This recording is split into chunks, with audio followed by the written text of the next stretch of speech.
وبركاته.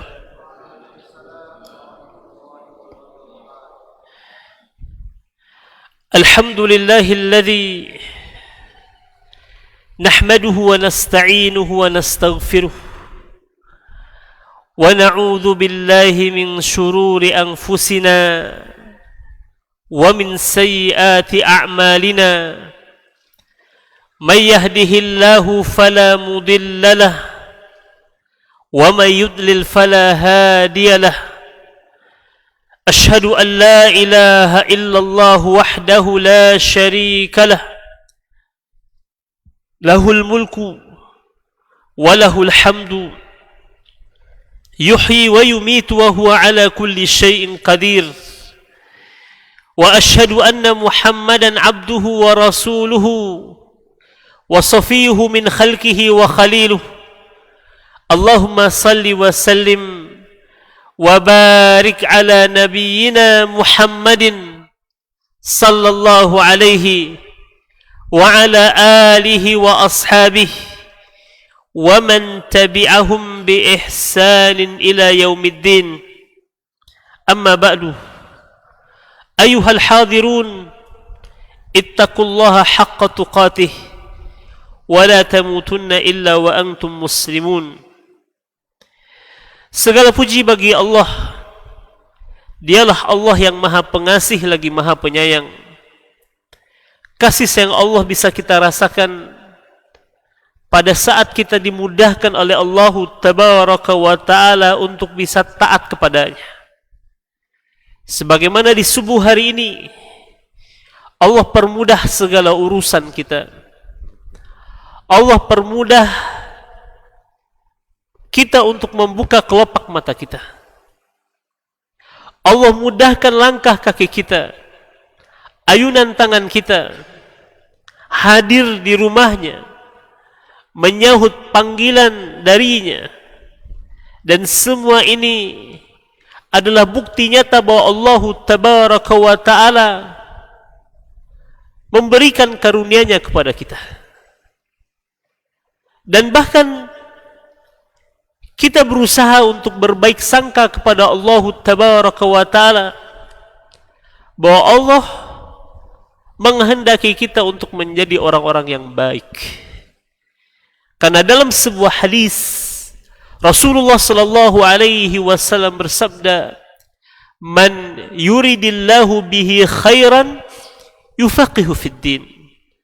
Barang siapa yang dikehendaki oleh Allah Tabaraka wa Ta'ala untuk menjadi baik, maka Allah akan pahamkan kepadanya agama Islam ini. Dan salah satu jalan untuk bisa memahami agama Islam ini adalah dengan menuntut ilmu. Dan saat ini kita tengah berada di salah satu taman-taman surga yang ada di dunia.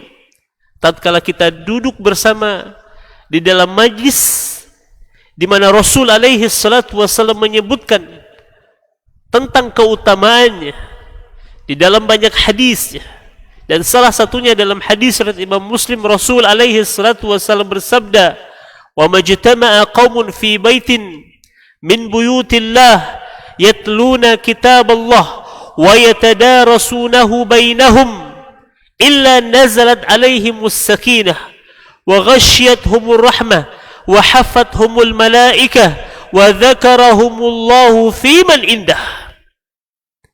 Cukup dengan keterangan dari Nabi Muhammad alaihi salatu wassalam ini membuat kita rindu untuk selalu hadir di majlis ilmu, untuk selalu mendatangi majlis di mana dikaji di situ tentang agama Allah Tabaraka wa Ta'ala.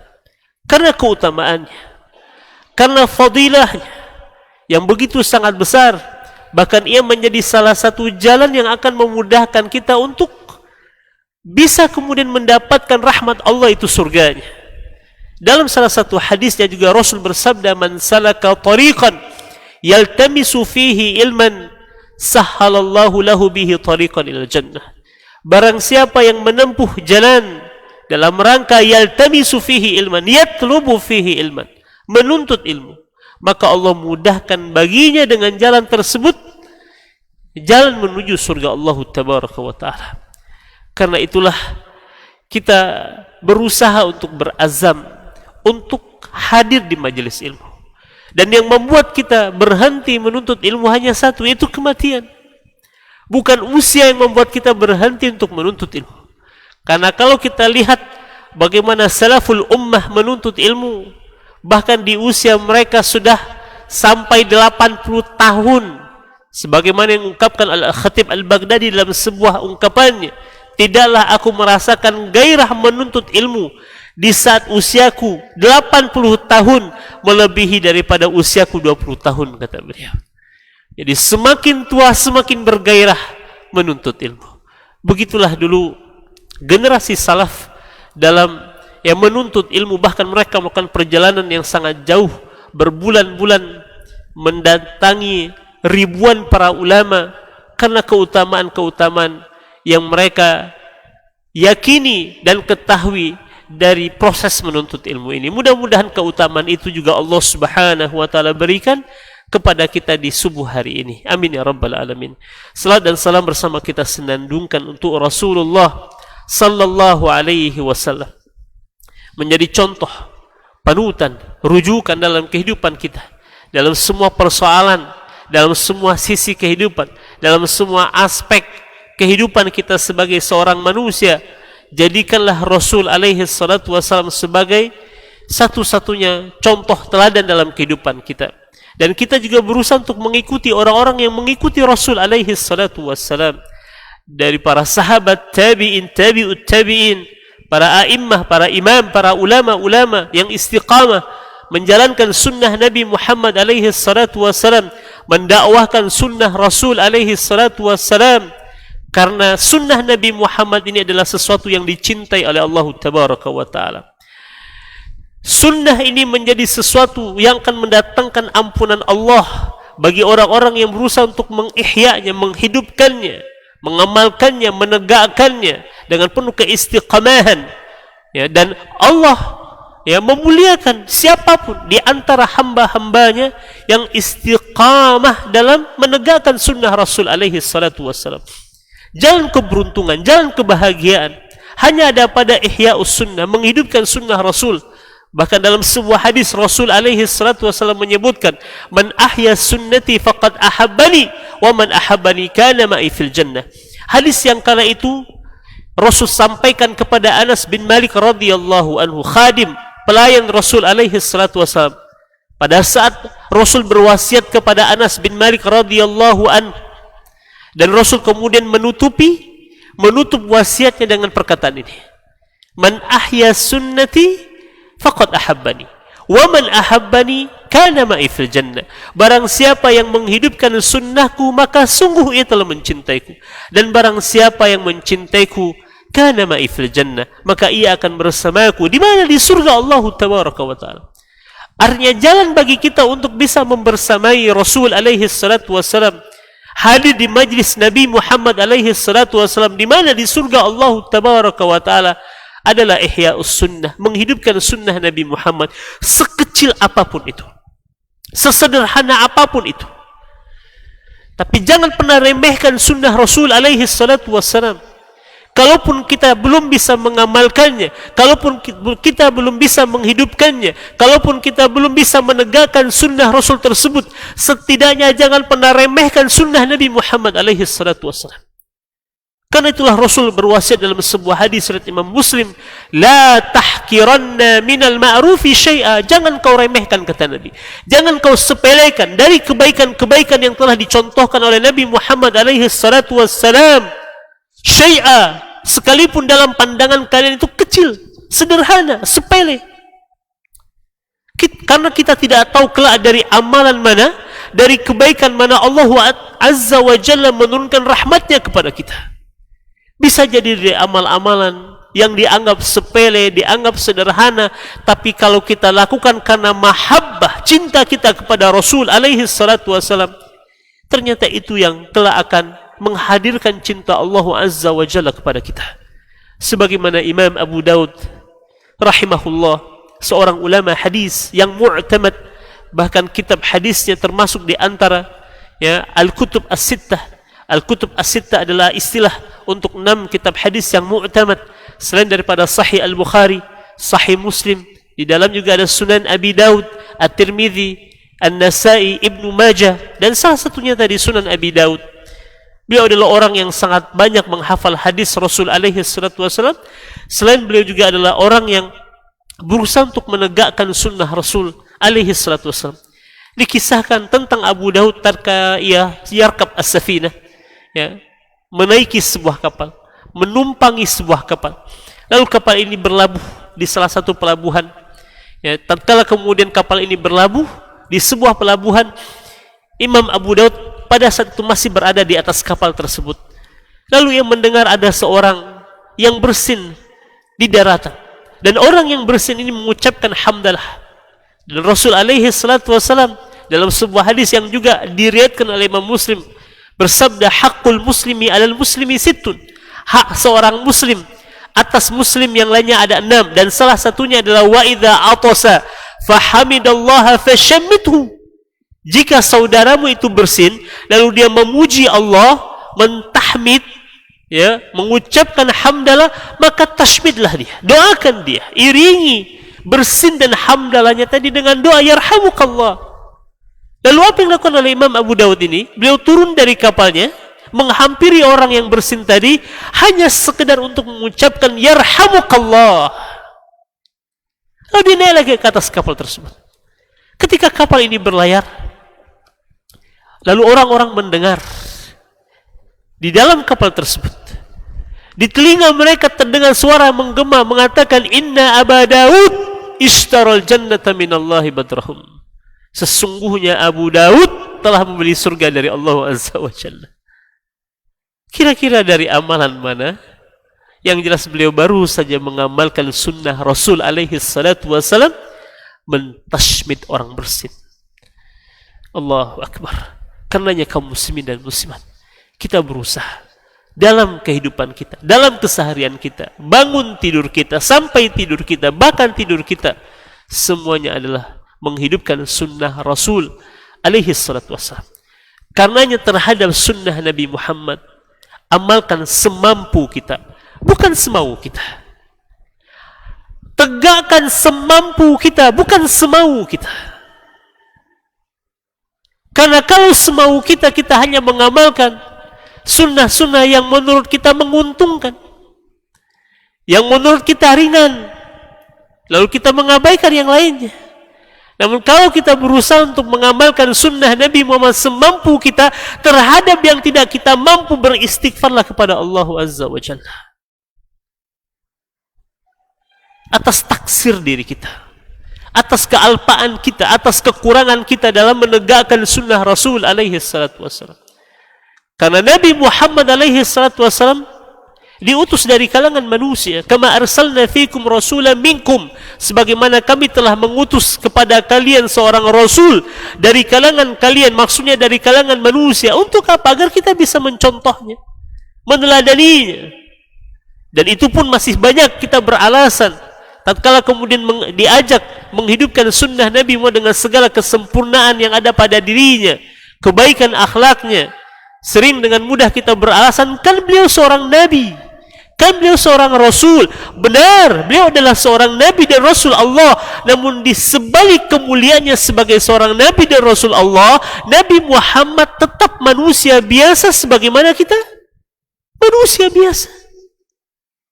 Suatu ketika Aisyah radhiyallahu anha pernah ditanya oleh seorang sahabat Nabi Muhammad tentang apa? Madza kana ya'malu Rasulullah sallallahu alaihi wasallam fil bait? Tentang apa yang menjadi aktivitas Nabi Muhammad sallallahu alaihi wasallam di dalam rumahnya. Hal pertama yang disebutkan oleh Bunda Aisyah radhiyallahu anha, kana sallallahu alaihi wasallam basharan minal bashar. Wa Nabi Muhammad adalah manusia sebagaimana manusia pada umumnya. Artinya aktivitas Nabi Muhammad adalah aktivitas manusia seperti manusia pada umumnya. Ya. Dan ini yang membuat kita insya Allah Ta'ala diberikan oleh Allah kemampuan untuk bisa meneladaninya. Walaupun kita tidak akan pernah bisa sampai pada derajat kesempurnaan yang dimiliki oleh Nabi Muhammad alaihi salatu wassalam, Tapi bukan berarti kemudian membuat kita putus asa untuk mengikuti Nabi Muhammad alaihi salatu wassalam. Paling tidak dalam sebuah kaidah fikih dikatakan ma la yudraku kulluhu la yudraku kulluhu. Apa yang tidak bisa kita jangkau semuanya, dalam hal ini mengamalkan sunnah Rasul sepenuhnya, paling tidak dalam kaidah ini dikatakan la yudraku kulluhu. Jangan tinggalkan semuanya. Harus ada di dalam diri kita ini tanda yang menunjukkan bahwa kita adalah umatnya Nabi Muhammad alaihi salatu wassalam. Yang kelak dengan inilah kita akan membanggakan diri kita di hadapan Rasul. Kalau bukan dengan sunnah Rasul alaihi salatu wassalam, lalu dengan apa lagi kita akan minta kepada Rasul syafaat dari? Sebagaimana Anas bin Malik radhiyallahu anhu setelah 10 tahun melayani Nabi Muhammad di kota Madinah, sepeninggal Nabi Muhammad alaihi salatu wassalam, usia Anas bin Malik lebih daripada 100 tahun.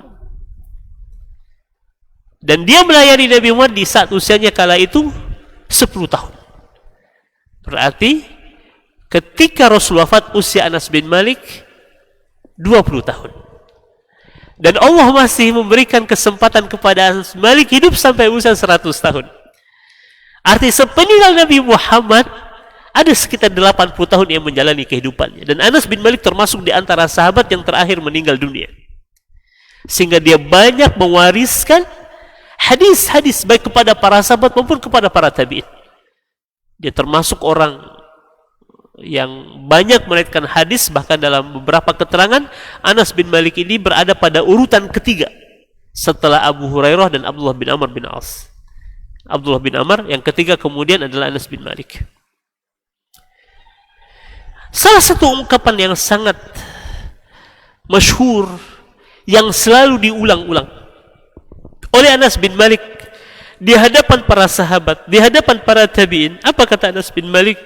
Wallahi inni la arju an alqiya Rasulullah sallallahu alaihi wasallam yaumil qiyamah. Demi Allah, kata Anas bin Malik, aku amat sangat berharap untuk bisa berjumpa dengan Rasul kelak di hari kiamat. Faqululah, kalau aku berjumpa dengan Nabi Muhammad alaihi salatu wasallam kelak di hari kiamat, maka aku akan katakan kepadanya, ya Rasulullah, hada Unais khuwaidimuk. Wahai Rasul, ini adalah Unais. Unais ini adalah panggilan kesayangan Anas yang selalu dipanggil oleh Rasul alaihi salatu wasallam untuknya. Kalau tidak dipanggil Unais, Rasul akan memanggil Anas dengan panggilan ya bunayya, wahai anakku. Jadi Rasul walaupun dia sebagai pembantu di rumah Nabi Muhammad, namun Anas tidak pernah merasa bahwa ia adalah seorang pembantu di rumah Rasul. Melainkan ia justru merasakan bagian dari keluarga Nabi Muhammad karena Rasul memperlakukan Anas layaknya seorang ayah kepada anaknya. Ya, penuh dengan kasih sayang dan kelembutan. Terkadang Rasul manggilnya dengan panggilan Unais, terkadang Rasul manggilnya dengan panggilan ya bunayya. Masya Allah. Begitulah akhlak Nabi Muhammad alaihi salatu wassalam. Nah, Anas bin Malik telah memikirkan tentang kalimat apa yang akan disampaikannya di hadapan Rasul. Ya Rasulullah, hada Unais. Nih Unais. Anas masih merasa perlu untuk memperkenalkan dirinya, Pak, kepada Rasul alaihi salatu wassalam. Hada Unais. Tidakkah engkau ingat nih Anas, wahai Rasul? Khuwaidimuk, pelayanmu dulu, yang melayanimu dulu. Artinya Anas bin Malik ingin menyampaikan kepada Nabi Muhammad tentang amalan kebanggaannya adalah saat-saat di mana ia melayani Rasul alaihi salatu wassalam. Dan kita 1400 tahun sepeninggal Nabi Muhammad alaihi salatu wassalam, ya, Rasul apakah mengenal kita? Yang jelas dalam sebuah hadis yang sahih, Rasul tahu mana umatnya, mana yang bukan umatnya. Ada cirinya. Dan kata Rasul, mudah bagiku untuk mengenali umatku, kata Rasul. Tapi apa yang akan kita sampaikan kepada Nabi Muhammad alaihi salatu wassalam? Hari di mana kita sangat berharap bisa mendapatkan syafaat dari Rasul alaihi salatu wassalam dengan izin Allah. Maka kebanggaan kita di hadapan Rasul adalah tatkala kita berusaha istiqamah menghidupkan sunnah Rasul, menegakkan sunnah Nabi Muhammad alaihi salatu wassalam dengan penuh mahabbah, rasa cinta kita kepada Nabi. Lihat para sahabat, Pak, mereka terkadang melakukan sesuatu amalan yang tidak ada alasan kecuali karena Rasul pernah melakukan itu. Jadi seorang sahabat berkeliling di satu tempat. Lalu ditanya oleh sahabat yang lain, kenapa kamu berkeliling di tempat itu? Karena dulu aku pernah melihat Rasul berkeliling tempat ini. Masya Allah. Ya. Abu Bakar sepeninggal Nabi Muhammad, dia datang kepada Aisyah, bertanya, wahai Aisyah, adakah di antara amalan Nabi yang belum kuamalkan? Adakah di antara sunnah Nabi Muhammad yang belum kukerjakan? Kata Aisyah, ada wahai ayah. Rasul selalu datang kepada tetangganya itu, orang Yahudi itu, mengantarkan kepadanya susu dan menyuapinya susu. Abu Bakar datang, mengamalkan sunnah Nabi Muhammad. Dan asbab itulah kemudian orang Yahudi ini masuk Islam. Masya Allah. Luar biasa. Begitulah semangat para sahabat, semangat para tabi'in, tabi'ut tabi'in, para a'immah, para imam, para ulama-ulama terdahulu dalam yang menghidupkan sunnah Rasul. Dan semoga semangat itu tetap kemudian kita warisi untuk kemudian kita miliki dan kita hidupkan dalam kehidupan kita sehari-hari. Karena di sebalik sunnah Rasul terdapat cinta Allah Tabaraka wa Ta'ala, dan itulah yang ingin kita kejar dalam kehidupan kita. Kaum muslimin dan muslimat rahimani wa rahimakumullah, di subuh hari ini insyaallah taala kita akan sama-sama kembali duduk di majlisnya Rasul alaihi salatu wasallam, membahas dan mengkaji tentang hadis-hadis Rasul yang kita niatkan mudah-mudahan setelah kita mengetahui, memahami ya hadis Nabi Muhammad ini, ya apa tausiah amaliyah, wasiat dari kajian ini yang bisa kita amalkan dalam kehidupan kita sehari-hari. Ya. Walaupun sederhana, walaupun kecil dalam pandangan manusia, tapi kalau karena dasar mahabbah, cinta kita kepada Rasul, insya Allah yang sedikit itulah yang akan kemudian mengundang rahmat Allah dalam kehidupan kita. Kali ini hadis yang akan kita bahas diriwayatkan oleh Imam Al-Bukhari dan Muslim. Muttafaqun alaihi. Hadis ke-13 dari sahabat Abi Hamzah Anas bin Malik radhiyallahu anhu, khadimi Rasulullah sallallahu alaihi wasallam. Jadi hadis ini datang dari khadim pelayan Nabi Muhammad. Namanya Anas bin Malik radhiyallahu anhu. Ya. Ani Nabi sallallahu alaihi wasallam qala, dari Nabi Muhammad sallallahu alaihi wasallam qala, dia bersabda. Apa kata Nabi Muhammad alaihi salatu wasallam di hadapan para sahabatnya? Rasul mengatakan, la yu'minu ahadukum hatta yuhibba li akhihi ma yuhibbu li nafsihi. Hadisnya pendek Bapak Ibu sekalian, dan ini salah satu ya, sifat dari bicara Nabi Muhammad. Rasul kalau bicara itu ringkas, tidak panjang, tapi meskipun ringkas, makna yang terkandung di dalamnya luas.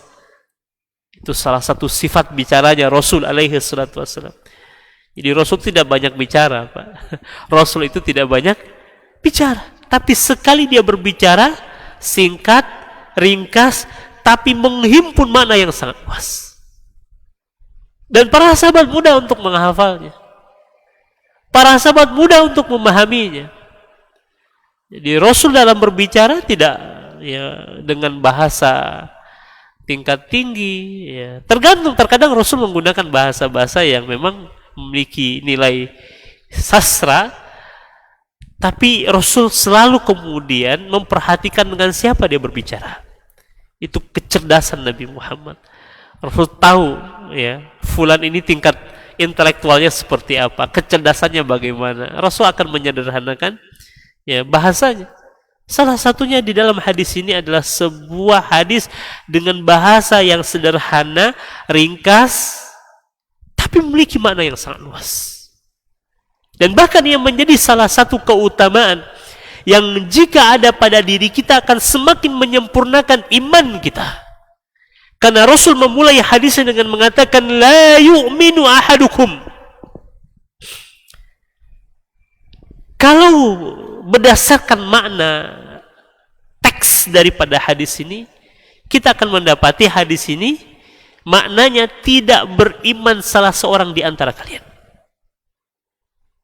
Tidak beriman salah seorang di antara kalian. Tapi para ulama, tatkala mereka kemudian menafsirkan perkataan Rasul alaihi salatu wasallam dengan la yu'minu ahadukum, tidak beriman salah seorang di antara kalian, artinya la yatimmu imanun ahaduna. Tidak sempurna iman salah seorang di antara kita. Jadi menafikan iman di sini adalah kesempurnaan keutamaan iman itu. Jadi bukan mengeluarkan seseorang dari iman, tapi tidak sempurna iman seseorang. Karena nanti ada yang kemudian menjelaskan makna daripada apa yang disebut oleh Rasul di dalam hadis ini. Kalau secara teks artinya tidak beriman salah seorang di antara kalian, tapi ternyata memiliki makna tidak sempurna iman salah seorang di antara kalian. Karena dalam hadis yang juga diriwayatkan Imam Al-Bukhari, Rasul bersabda, al-imanu bid'un wa sab'una syu'bah. Iman itu memiliki 60 atau 70 cabang, bahkan lebih. Ibarat pohon yang memiliki cabang, iman juga memiliki cabang. Fa'alaha, cabang yang paling tinggi itu adalah qaulu la ilaha illallah. Ungkapan dan perkataan la ilaha illallah. Wa adnaha, dan cabang yang paling rendah kata Nabi Muhammad adalah imatatul adha anit tariq, menyingkirkan duri gangguan dari jalanan kaum muslimin. Jadi cabang yang paling tinggi adalah la ilaha illallah, mentauhidkan Allah, dan cabang yang paling rendah dari cabang keimanan adalah menyingkirkan duri dari jalan, gangguan dari jalan. Bisa beling, bisa dahan ranting, bisa sampah dan lain sebagainya yang mengganggu kaum muslimin. Jadi kalau cabang iman yang paling rendah adalah menyingkirkan gangguan dari jalanan kaum muslimin, lalu pada saat hati kita tidak tergerak untuk menyingkirkan sesuatu yang mengganggu dari jalanan kaum muslimin, pertanyaannya di mana iman kita saat itu? Apalagi kalau kita yang menebarkan gangguan di jalanan kaum muslimin, beling, pecahan kaca, paku, gangguan yang lainnya, dipastikan sedang tidak ada imannya pada saat itu, Bapak Ibu sekalian. Karena itu adalah cabang iman yang paling rendah. Wal haya'u syu'batun minal iman, dan malu kata Rasul merupakan salah satu cabang keimanan. Nah, dari 60 atau 70 cabang inilah Bapak Ibu sekalian yang jika ada pada diri kita, itu akan semakin menyempurnakan iman kita. Ya. Artinya apa? Tatkala cabang-cabang iman itu ada dalam diri kita, maka akan semakin menyempurnakan iman kita. Dan iman inilah yang paling berharga dalam kehidupan kita. Yang paling mahal, yang paling berharga. Yang kalau kita lihat para sahabat Rasul alaihi salatu wasallam, mereka rela mengorbankan apapun juga demi iman mereka, Pak. Tidak sebaliknya. Berani mengorbankan iman demi apapun juga. Enggak, para sahabat sebaliknya. Mereka berani mengorbankan harta mereka, mereka berani mengorbankan jiwa mereka demi untuk menjaga iman mereka kepada Allah Tabaraka wa Ta'ala. Mereka tidak pernah menggadaikan iman mereka demi jabatan. Ya, kisah yang sangat jelas terjadi pada seorang sahabat Rasul bernama Abdullah ibnu Hudzaifah as-Sahmi. Posisinya sebagai tawanan perang di tengah-tengah kerajaan Romawi. Di tahun ke-19 Hijriah, di saat kaum muslimin berhadapan dengan pasukan Romawi, ia kemudian ditawan oleh bangsa Romawi, dihadapkan ke raja Romawi Heraklius pada saat itu. Ya. Sebagai tawanan perang, nasibnya hanya satu di antara dua kemungkinan. Kalau tidak dibunuh, maka dia dijadikan sebagai budak. Pilihan yang tidak mengenakan. Namun pada saat itu datang ujian keimanan kepada Abdullah ibn Hudzafah. Pada saat Heraklius menawarkan kepadanya kebebasan dan kemuliaan. Posisinya sebagai tawanan perang. Lalu dia ditawarkan mendapatkan kebebasan dan kemuliaan asalkan satu, syaratnya pindah agama. Keluar dari agama Islam, Pak. Kata Abdullah ibn Hudzafah, "Sami hayhat, innal mauta la ahabbu ilayya alfa marrah mimma tad'uni ilaih." Kematian lebih ku pilih 1000 kali dibandingkan dengan apa yang kau tawarkan kepadaku itu. Di saat pilihannya cuma dua, kematian atau budak, lalu datang kepadanya tawaran kebebasan dan kemuliaan, dia lebih baik menikmati. Lalu kemudian Heraklius menaikkan tawarannya dengan mengatakan, "Innila araka rajulan syahman." Kalau ku perhatikan engkau ini bukan orang bodoh. Kalau engkau mau menerima tawaranku untuk pindah agama, keluar dari agama Islam, bukan hanya kebebasan dan kemuliaan yang kuberikan kepadamu, tapi engkau kulibatkan dalam pemerintahanku, dan separuh wilayah kekuasaan kuberikan kepadamu. Tawaran yang sangat menggiurkan. Tawaran yang sangat menarik bagi seorang tawanan perang. Bukan hanya kebebasan dan kemuliaan yang diberikan kepadanya, tapi jabatan. Menjadi orang penting di tengah-tengah kerajaan Romawi, dan kerajaan Romawi adalah kerajaan adidaya pada masa itu. Menguasai banyak wilayah di dunia ini. Dan separuh wilayah kekuasaan akan diserahkan kepadanya, asalkan tadi tinggalkan iman. Lepaskan keimanan. Tapi apa kata Abdullah ibn Hudzafah as-Sahmi?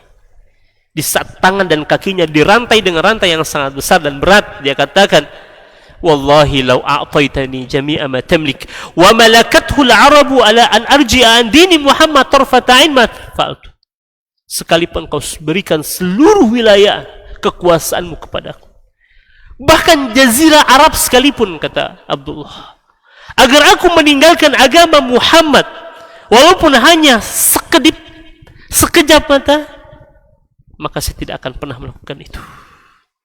Karena dia tahu, Pak, nilai iman itu nggak ada apa-apanya, Pak.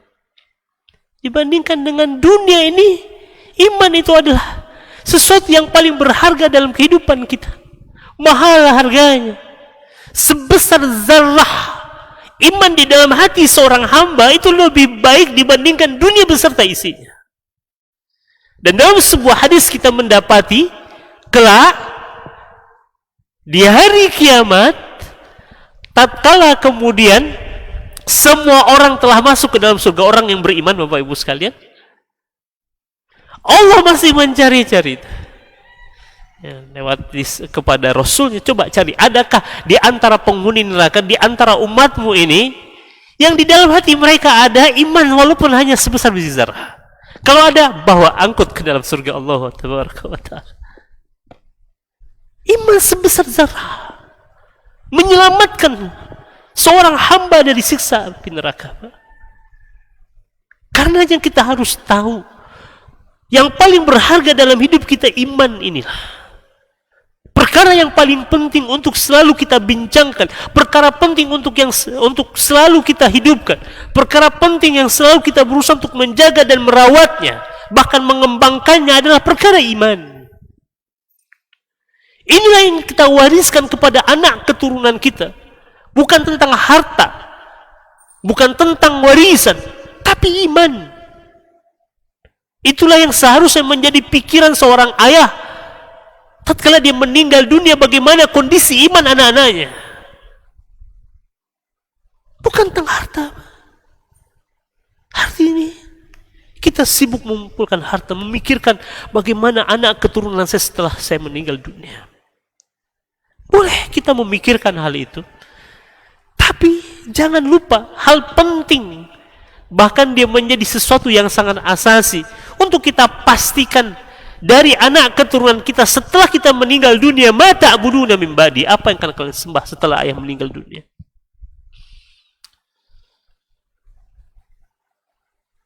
Karenanya salah satu yang bisa menyempurnakan iman kita adalah hadis Rasul yang kita bahas di pagi hari ini. Apa kata Nabi Muhammad? La yu'minu ahadukum, tidaklah beriman salah seorang di antara kalian. Artinya tidak sempurna iman salah seorang di antara kalian hatta yuhibba, hingga dia mencintai li akhihi, saudaranya. Saudara apa dalam hal ini? Saudara seiman, saudara seagama. Apalagi saudara seiman itu adalah saudara yang memiliki hubungan ikatan kekerabatan, ya. Memiliki ikatan persaudaraan karena seayah, seibu, atau ya karena pernikahan dan lain sebagainya. Tidak sempurna iman salah seorang di antara kalian hingga dia cintai saudaranya.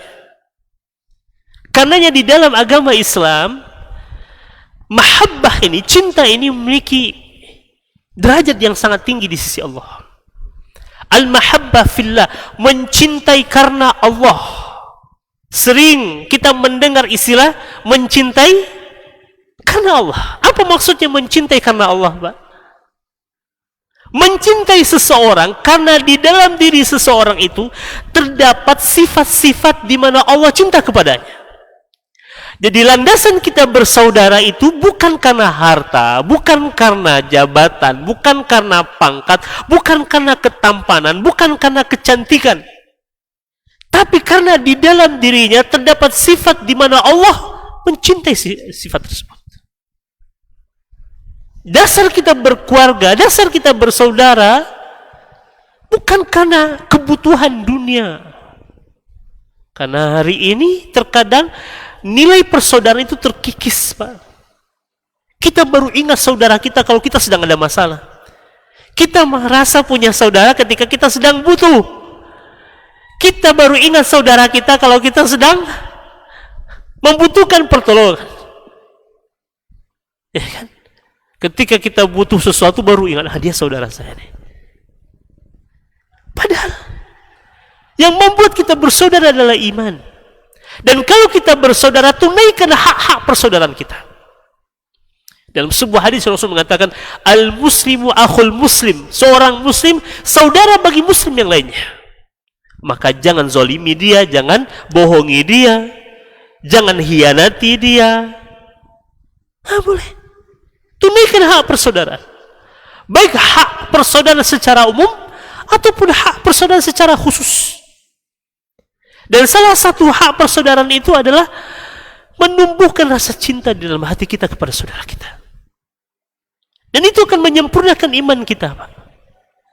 Dulu ada seorang sahabat, ya, dan kisah ini barangkali pernah kami sampaikan. Dia ra'susyah, dia diberikan hadiah berupa kepala kambing, Pak. Nih, bentar lagi mau Idul Adha, ya. Jadi ada seorang sahabat Rasul dikasih hadiah kepala kambing. Kepala kambing ini bukan bulat-bulat, Pak, sudah dimasak. Ya. Sudah dimasak. Dihadiahkan kepadanya karena memang dinilai dia membutuhkan makanan. Pada saat dia diberikan hadiah kepala kambing itu, dia bilang apa? Akhi fulan ahwaj minni ilai. Saudaraku fulan lebih butuh daripada aku. Antarkan saja kepala kambing ini kepadanya. Jadi dia menolak pemberian itu bukan karena tidak butuh, Pak. Dia butuh, tapi dia tahu ada saudara yang lebih butuh daripada dia. Tolong antarkan kepala kambing ini kepadanya saja. Pergilah orang yang mengantarkan ini kepada orang yang kedua. Sampai di hadapan orang yang kedua berdasarkan rekomendasi orang yang pertama, orang yang kedua juga mengatakan, akhi fulan ahwaj minni ilaih. Saudaraku fulan lebih butuh daripada aku. Tolong antarkan kepala kambing ini kepadanya. Singkat cerita kaum muslimin dan muslimat, kepala kambing ini kembali lagi kepada orang yang pertama. Namun setelah melewati 7 orang dan mereka menolak karena mereka ingin mendahulukan saudara mereka dibandingkan dengan mereka diri sendiri. Inilah yang dikatakan oleh Allah Tabaraka wa Ta'ala di dalam surat Al-Hasyr. Wa yu'thiruna ala anfusihim walau kana bihim khasasah. Mereka lebih mendahulukan orang lain dibandingkan diri mereka di saat mereka butuh. Dan itu adalah sikap kaum Ansor terhadap kaum Muhajirin. Mereka butuh dengan harta rampasan perang itu, kan? Tapi mereka lebih mendahulukan saudara mereka kaum Muhajirin dibandingkan dengan diri mereka. Itulah yang membuat Allah memuji kaum Ansar. Wa yu'thiruna ala anfusihim walau kana bihim khasasah. Karenanya Rasul mengatakan la yu'minu ahadukum. Tidak sempurna iman salah seorang di antara kalian hingga dia mencintai saudaranya sebagaimana ia mencintai dirinya sendiri. Sebagaimana dia mencintai dirinya sendiri. Artinya dia memperlakukan saudaranya seperti mana dia ingin diperlakukan oleh orang lain. Kalau dia ingin dihormati, maka dia menghormati saudaranya. Kalau dia ingin dihargai, maka dia menghargai saudaranya. Kalau dia ingin mendapatkan perhatian, maka dia memperhatikan saudaranya. Sebagaimana dia juga ingin diperlakukan oleh orang lain. Nah, jika kecintaan terhadap saudara ini dibalut karena Allah Tabaraka wa Ta'ala, inilah mahabbah yang begitu sangat agung. Pernah suatu ketika ada seorang sahabat duduk di samping Nabi Muhammad alaihi salatu wassalam.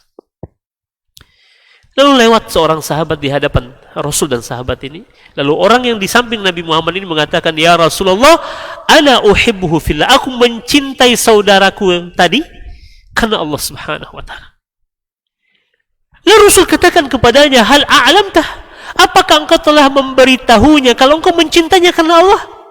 Kata sahabat ini, "Belum wahai Nabi." "Kalau begitu, a'limhu, beritahu dia kalau engkau mencintainya karena Allah." Dan Rasul mengajarkan para sahabatnya untuk selalu mengungkapkan rasa cinta mereka kepada para sahabat, kepada saudara-saudaranya. Sebagaimana Rasul pernah menyampaikan pesan cinta itu kepada seorang sahabat Rasul yang bernama Mu'adz bin Jabal. Saat itu Rasul kemudian menggenggam tangan Mu'adz seraya mengatakan, "Ya Mu'adz, uhibbuka fillah." Wahai Mu'adz, aku mencintaimu karena Allah Subhanahu wa Ta'ala. Mahabbah yang didasari karena Allah Azza wa Jalla. Inilah yang kekal sampai nanti di surga Allah. Karena persaudaraan ini Bapak Ibu sekalian, kala ini akan kemudian membuat kita kembali berkumpul. Dalam sebuah hadis riwayat Imam Muslim, Rasul bersabda, apa kata Nabi Muhammad sallallahu alaihi wasallam? "Idza dakhala ahlul jannati al-jannata." Ketika para penghuni surga telah masuk ke dalam surga, fayashtaqul ikhwanu ba'dhum ila ba'din. Orang yang selama di dunia mereka bersaudara, tentu karena Allah Subhanahu wa Ta'ala, bukan karena kepentingan dunia, bukan karena satu hajat, bukan karena kebutuhan, tapi karena Allah Subhanahu wa Ta'ala, kelak akan saling rindu satu dengan yang lainnya. Yashtaq al-ikhwan ba'dhum ila ba'din, akan saling merindukan. Ketika kerinduan ini muncul, kata Nabi Muhammad, fayasiru sariru hada ila sariri hada. Dipan yang di atasnya kita duduk akan berjalan dari satu tempat ke tempat yang lainnya. Satu, kita tidak tahu seperti apa dipan di surga itu. Yang kedua, bagaimana pergerakan dipan itu hanya Allah tahu, yang tahu. Karena keindahan surga mala ainun ra'at, sesuatu yang tidak pernah kita lihat dengan mata kita, keindahannya, mungkin kecanggihannya gitu kan, hanya Allah yang tahu. Namun kita meyakini, mengimani berdasarkan keterangan Rasul. Fayasiru sariru hada ila sariri hada wa sariru hada ila sariri hada. Dipan yang di atas yang kita duduk berjalan dari satu tempat ke tempat yang lain. Hatta yajtami'a jami'an, sampai-sampai kemudian kita berjumpa lagi, bertemu lagi dengan saudara kita. Nih, Pak, takdir Allah nih. Allah menghendaki kita berjumpa. Dan pertemuan kita dalam ketaatan nih. Karenanya ciptakan memori indah di dunia ini. Dan memori yang paling indah di dunia adalah saat kita taat kepada Allah Tabaraka wa Ta'ala. Hatta yajtami'a jami'an, sampai mereka berkumpul lagi, kata Rasul. Ketika pertemuan itu terjadi, bisa kita bayangkan, Pak, Allah gambarkan di dalam Al-Quran, ala sururim mutaqabilin, pertemuan yang penuh dengan kebahagiaan. Jangankan di surga, di dunia saja, setelah sekian tahun kita tidak berjumpa dengan teman SD kita, teman SMP kita, teman SMA kita, apalagi teman ini teman dekat, Pak. Kebahagiaannya bisa kita rasakan luar biasa. Ya kan? Semalaman suntuk mungkin nggak tidur tuh, Pak, karena nostalgia, ya kan? Reuni, ngobrol gitu kan. Ternyata penghuni surga juga ngerumpi, tapi rumpian mereka berbeda. Sebagaimana sabda Rasul dalam hadis ini, fayaqulu sahibuhu, salah seorang di antara mereka akan berkata kepada yang lainnya, ta'lam mata ghafarallahu lana. Nih, salah satu dialognya para penghuni surga. Dan berdoalah ini akan menjadi dialog kita. Amin ya rabbal alamin. Apa kata orang di surga ketika berjumpa dengan saudaranya? Wahai saudaraku, tahukah engkau kapan dulu Allah mengampuni dosa kita? Subhanallah. Apa enggak indah tuh Pak pembicaranya? Wahai saudaraku, tahukah engkau kapan dulu Allah mengampuni dosa kita? Fayaqulu sahibuh, salah seorang di antara mereka mengatakan, yauma kunna fi maudhi kada wa kada, hari di mana dulu di dunia kita bertemu di tempat ini, berjumpa di Masjid Riyadul Jannah, Raudatul Jannah, Masya Allah. Berjumpa di tempat ini, di masjid itu, di rumah fulan. Fada'auna Allah, lalu kita berdoa kepada Allah. Faghafara lana, di saat itulah Allah mengampuni dosa kita. Subhanallah. Orang-orang yang bersaudara di dunia kelak akan Allah pertemukan lagi di surga. Dan mereka akan mengingat, mengenang memori indah mereka selama di dunia. Dan memori yang paling indah di dunia ini adalah di saat kita sama-sama taat kepada Allah. Dan kami meyakini salah satu tema pembicaraan kita nanti di surga adalah pertemuan kita di subuh hari ini. Amin ya rabbal alamin. Masya Allah. Karena itulah Pak, sempurnakan iman kita dengan cara apa? Salah satunya adalah memperlakukan saudara kita sebagaimana kita ingin diperlakukan. Suka agar saudaranya sesama muslim mendapatkan apa yang kita sukai. Artinya seorang muslim terhadap muslim yang lainnya jangan ada hasad di dalam hati kita. Ini hasad nih Pak, penyakit yang merontokkan amal kita, hati-hati. Kata Rasul dalam sebuah hadisnya, iyyakum wal hasada, jangan sekali-kali kalian hasad. Apa itu hasad?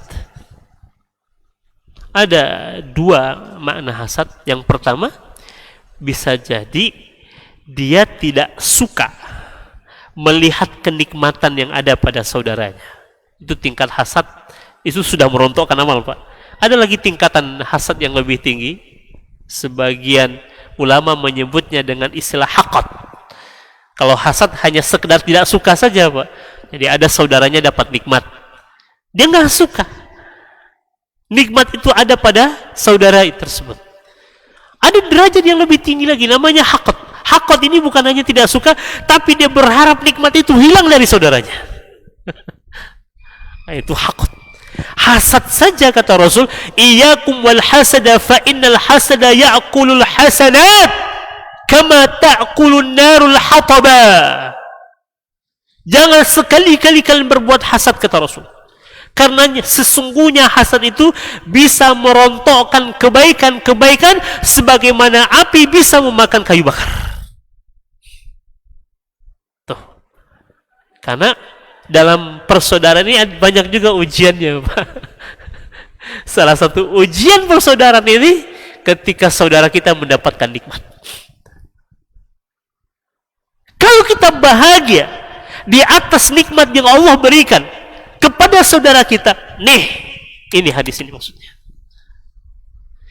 Tapi kalau ada rasa sedih di hati kita, wah si fulan dapat, alhamdulillah bisa dapat mobil baru misalkan, rumahnya baru misalkan, lalu kemudian ada rasa tidak suka Pak, itu harus beristighfar kepada Allah.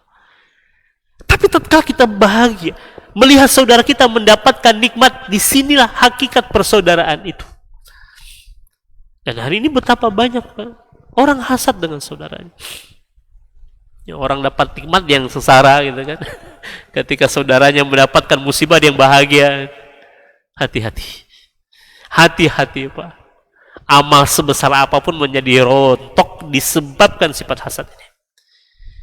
Karenanya hadis ini mengandung makna dia suka agar saudaranya sesama muslim mendapatkan apa yang juga dia sukai.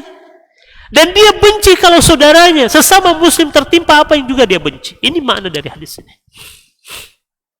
Ketika saudara kita mendapatkan musibah, ketika saudara kita ada kemalangan, kesedihan yang dia rasakan, kita merasakan kesedihan itu, kita merasakan penderitaan itu, kita merasakan ya, kesulitan yang dihadapinya, lalu tergerak hati kita untuk menolong. Inilah yang dimaksud oleh Rasul dalam hadis ini. Kita senang mendapatkan kebahagiaan ketika saudara kita mendapatkan kebahagiaan. Kita ikut bersedih ketika saudara kita mendapatkan kesedihan. Dan jika perasaan itu ada dalam diri kita, berarti iman kita sedang baiklah. Cabang keimanan semakin sempurna dalam diri kita. Ini yang perlu kemudian kita pupuk dalam kehidupan kita, dalam diri kita, dalam hati kita. Ya, karena ya dalam persaudaraan ini selain memiliki fadilah tadi, dalam persaudaraan juga punya ujian. Nah, apalagi kalau kita mampu mendahulukan saudara kita melebihi dari diri kita, itu jauh lebih baik. Yang disebut dengan ithar. Jadi tingkat persaudaraan itu, tingkat persaudaraan paling rendah itu salamatus sadar, melapangkan hati kita terhadap kekurangannya, terhadap ya, kesalahannya kepada kita, terhadap barangkali sikapnya kepada kita, kita salamatus sadar. Ini kan yang membuat seorang sahabat namanya Abdullah bin Salam, Rasul katakan, toh ahli surga, penghuni surga. Itu di forum para sahabat Pak, di Masjid Nabawi. Rasul sedang menyampaikan taklim di hadapan para sahabatnya. Lalu tiba-tiba Rasul terdiam dan mengatakan akan datang seorang penghuni surga dari pintu itu, kata Rasul. Para sahabat melihat ke arah pintu. Lalu masuk seorang sahabat tanpa dia ketahui, ya kan? Rasul sedang bercerita tentang beliau dalam keadaan jenggotnya masih basah karena air wudunya, menggenggam terompa masuk ke dalam situ. Ahli surga, penghuni surga. Keistimewanya kenapa Pak? Apakah karena sholat malamnya yang panjang? Apakah karena ibadahnya yang hebat? Ternyata setelah diamati oleh seorang sahabat yang bernama Abdullah bin Amr bin As, bukan karena itu. Ibadahnya biasa-biasa saja. Sholat malamnya sederhana saja. Tapi ternyata dia punya keutamaan setiap malam sebelum dia terlelap dalam tidurnya, sebelum matanya terpejam, dia memaafkan kesalahan saudara-saudaranya menyakitinya hari itu Pak. Lapang hatinya untuk memaafkan kesalahan saudaranya. Dan Rasul katakan, tuh ahli surga. Masya Allah. Dan itu adalah tingkatan persaudaraan paling tinggi, paling rendah. Salamatus sadar, melapangkan dada kita, hati kita untuk memaafkan, memaklumi kekurangan, kesalahan saudara kita. Dengan tingkat persaudaraan yang paling rendah saja, Rasul sudah katakan dia ahli surga. Apalagi kalau kita mampu mencapai pada puncak persaudaraan itu ithar, mendahulukan saudara dibandingkan diri kita sendiri. Dan itu yang dimiliki oleh para sahabat tadi. Tadi contohnya, ya kan? Ketika seorang sahabat dia kasih hadiah, dia dahulukan saudaranya. Dia butuh, tapi dia dahulukan saudaranya. Ada lagi dua orang yang bersaudara, namanya Masruq dan Khaythamah, dikisahkan oleh Abdullah bin Umar. Dua orang yang bersaudara ini, Masruq, Khaythamah, mereka ini statusnya sama, punya banyak hutang. Ya. Jadi dua orang yang bersaudara ini sama-sama punya banyak hutang. Adiyan dainan saqilan. Jadi dia punya hutang yang sangat berat. Dua orang yang bersaudara. Nah, suatu hari Masruq yang punya banyak hutang ini pergi ke tempat Khaythamah berhutang. Dia bayarkan hutangnya Khaythamah, Pak. Dia punya hutang nih, tapi dia datang ke tempat saudaranya berhutang, dia bayarkan hutangnya Khaythamah tanpa sepengetahuan Khaythamah. Khaythamah diam-diam juga dia datang ke tempat Masruq berhutang. Dia bayarkan hutangnya Masruq tanpa sepengetahuan Masruq. Jadi pada saat mereka mau membayar hutang, Kata orang yang dia hutangi, hutangmu sudah lunas, dibayar oleh saudaramu itu. Tuh, hari ini kira-kira ada apa yang begitu? Pas kita mau bayar utang Bapak udah lunas tuh. Lunasin Pak Fulan gitu. Mungkin 1 di antara 1 juta Pak, tapi saya masih menemukan orang yang seperti itu. Saya masih menemukan hari ini. Tapi 1 di antara 1000. Itu terjadi Pak di zaman para sahabat, tentang persaudaraan yang begitu sangat indah sesama mereka. Masya Allah. Abu Darda, seorang sahabat Nabi Muhammad, dalam sebuah ungkapannya dicantumkan dalam buku ini, Rakaizud Da'wah, tentang bab persaudaraan. Apa kata Abu Darda dalam sebuah ungkapannya? Nah, ini dia. Saya bacakan biar Bapak Ibu sekalian tahu riwayatnya. Ya, siapa yang belum tahu sahabat Abu Darda? Kalau namanya sudah sering kita dengar Pak ya. Dengan adanya Masjid Abu Darda kita tahu Abu Darda. Tapi siapa di antara kita yang benar-benar pernah membaca sirah Abu Darda? Abu Darda ini sangat dahsyat sekali Pak. Sebelum masuk Islam dia adalah seorang saudagar kaya raya. Dia punya toko dengan karyawan yang sangat banyak. Tapi ketika dia masuk Islam, dia merasa terlambat dibandingkan dengan sahabat-sahabat yang lainnya, sehingga dia bertekad untuk membersamai Rasul kemanapun Rasul pergi. Di awal ketika dia masih disibukkan dengan perniagaannya, dia merasa tidak fokus gitu. Ya, usaha juga tidak maksimal, membersamai Nabi juga tidak maksimal. Akhirnya dia pilih untuk meninggalkan usahanya. Padahal omset per harinya 300 dinar. Omset per hari Abu Darda ini 300 dinar, Pak. 1 dinar itu sekitar 2 juta sampai 2.500.000 rupiah. Jadi 300 dinar sama dengan 600 juta rupiah omset per hari Abu Darda. Kebayang, Pak? Akhirnya dia tinggalkan semua itu.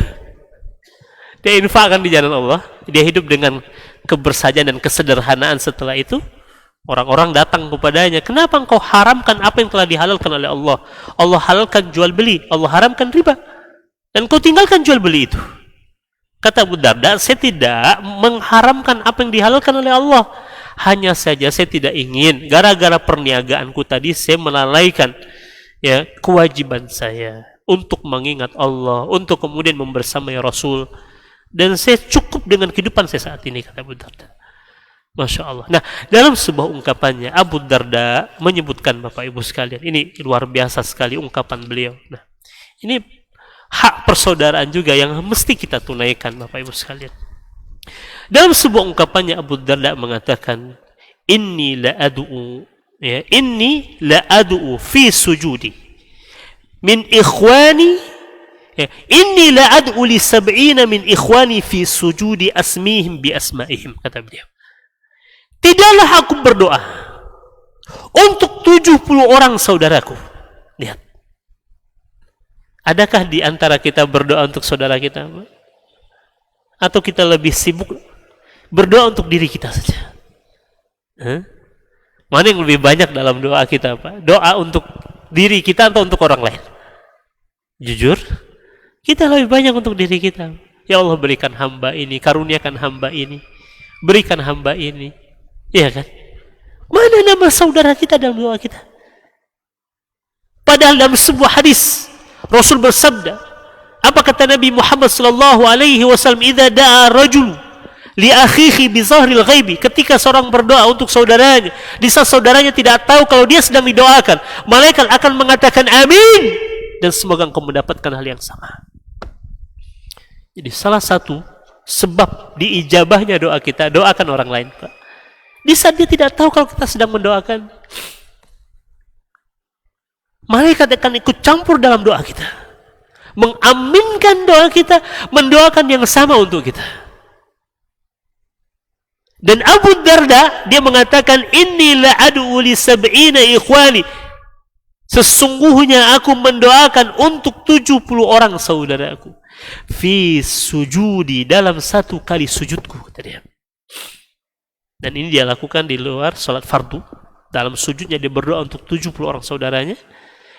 Asmihim bi asma'ihim, dan aku sebut satu persatu nama dan masalah mereka. Ya Allah, fulan sedang banyak hutang, selesaikan hutangnya ya Allah. Ya Allah, bapak fulan sedang sakit, sembuhkan penyakitnya ya Allah.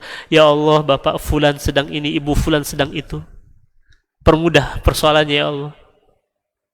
Lihat, dan malaikat akan mengatakan apa? Amin. Walaka mithlu dzalik. Semoga engkau mendapatkan hal yang sama. Masya Allah. Karenanya kaum muslimin dan muslimat, jangan remehkan persaudaraan ini. Karena persaudaraan itu bagian dari nikmat Allah untuk kita. Wadhkuru ni'matallahi alaikum, kata Allah. Idh kuntum a'da'an fa'allafa baina qulubikum fa asbahtum bi ni'matihi ikhwana. Maka menjadilah kalian dengan nikmat Allah orang-orang yang bersaudara. Jadi persaudaraan itu bagian daripada nikmat Allah. Dan salah satu hak persaudaraan, cintai saudara kita sebagaimana kita mencintai diri kita sendiri. Artinya suka agar saudara kita sesama muslim mendapatkan apa yang juga kita suka, dan benci ya sesuatu jika terjadi kepada saudara kita sebagaimana jika sesuatu itu terjadi terhadap diri kita. Artinya perlakukan orang lain sebagaimana kita juga ingin diperlakukan. Inilah salah satu yang makna yang terkandung di dalam hadis Rasul, tidak sempurna iman salah seorang di antara kalian hingga dia mencintai saudaranya sebagaimana dia mencintai dirinya sendiri. Wallahu a'lam bissawab. Mudah-mudahan bermanfaat.